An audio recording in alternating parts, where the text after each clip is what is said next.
Welcome back, writers. Today we are going to be feeling and drafting the heart of our stories. Now, right now, you're in the part of your stories where it's almost like you've created little gingerbread people. You know exactly what they look like, what they sound like, and they've started to spring to life. Hopefully, they've started to spring to life in the few small moments that you've written about each scene already. But today, we're going to take a moment and remind ourselves that writers lose themselves in the story. They become the characters, and writing is a bit like a drama happening to them. Now, whenever you're reading a story, do you ever wonder what an author does that makes you feel like you're part of that world? Maybe it's the exciting dialogue or the descriptive language. But oftentimes we are lost in the story, and we're imagining ourselves as if we're the main character in a story.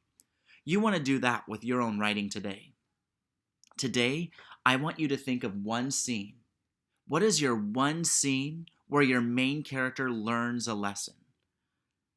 How are we going to really stretch that scene out and show how important it is to the story? Now, remember last time when we wrote the story about Luce and we talked about how she was afraid of the dark? Well, we know that we stretch this scene out to be as strong as possible. Here's the scene of Luce's story. On the day of my slumber party, I put everything I would need into the corner of our family room. I propped my sleeping bag up against the corner and my pillow on top of it. Above the pillow, I laid out my cute new pajamas. Then I added my secret nightlight to the pile. I was afraid of the dark, and nobody knew it.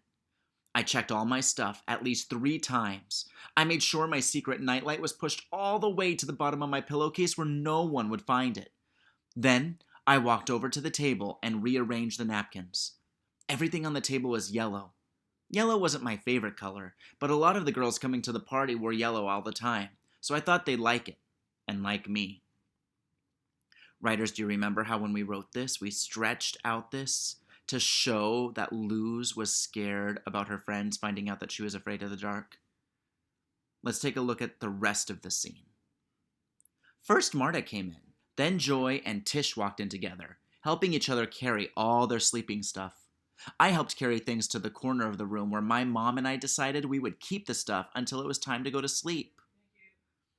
So, what are we going to do first? Joy asked. I looked around at all my friends. I was so excited that my party was finally happening that I almost forgot about the games I had planned. What do you want to do? I asked, waving with feigned carelessness to the stack of games on the table. They're all old, I said, hoping I'd taken the price tags and cellophane off of each of them. Twister? Tish said, her voice incredulous. My mom played that when she was a kid. That's such a stupid game. I felt the blood rise to my cheeks. I know, I said. I don't know why we even have it. Notice how he really stretched out this scene, showing character dialogue and action. This really shows that Luz was trying to get the kids to accept her. Alright, now we're going to redo this work with our own writing now. So by now you should have each scene with a small moments on each scene. I need to think about my story. I'm thinking about Jonas's story. And I think that the heart of my story is the scene where Justin finally realizes that he does want to keep him. Remember, Jonas was causing havoc in his apartment by ripping things up and making everything crazy. So I think that's the scene I want to stretch out as the heart of my story. Listen to what it sounds like. As Justin lay in bed, he was wondering what he could do with this cat. Who else would want him? Who would be able to take in a crazy homeless cat who had ruined their apartment? All week long, this little black cat was clawing at every pillow, every piece of cloth, and every inch of Justin's new couch. Justin couldn't just pawn this little terror onto someone else. Justin paced up and down the hallway, thinking of what could be done.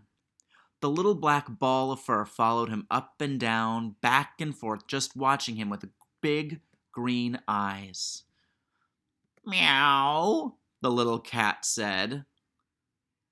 Don't try and be cute now, Justin replied, annoyed. You have been a terror all week. I can't keep doing this. Justin opened the door of his apartment. "Why don't you just leave?" he told the cat.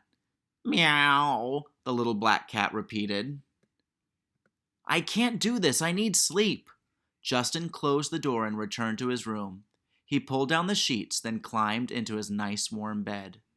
Just then, he felt the little black cat jump into the bed. At first, the cat stayed at the foot of the bed, just analyzing Justin, getting comfortable in his covers.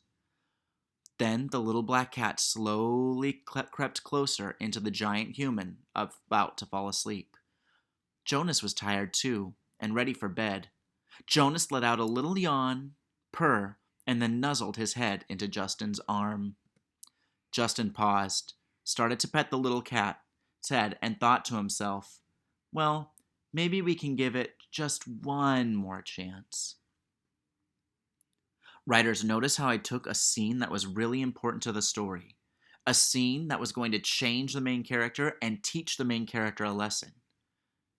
Now, I jotted it down to make that scene come to life.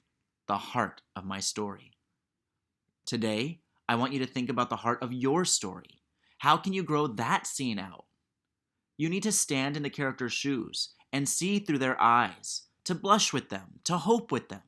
This way, our readers will also be able to experience the story that we put onto the page. All right, writers. So we were just working on how to grow the heart of our story.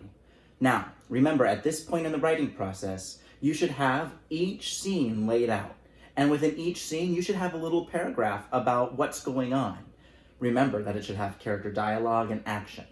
But for today, I just want you to focus on that one scene. Focus on that scene that really tugs at your heartstrings. What is that scene where the character learns a life lesson?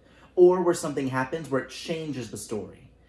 Go back and think, what do you want that scene to look like? What do you want your reader to see in their mind as they read it to themselves? Remember, you have the power to give the reader what goes on in their mind. You have to use descriptive language, you have to use character dialogue, and you have to tell us where we're at. All right, writers, go get to work. I'm excited to see what you do today. Bye.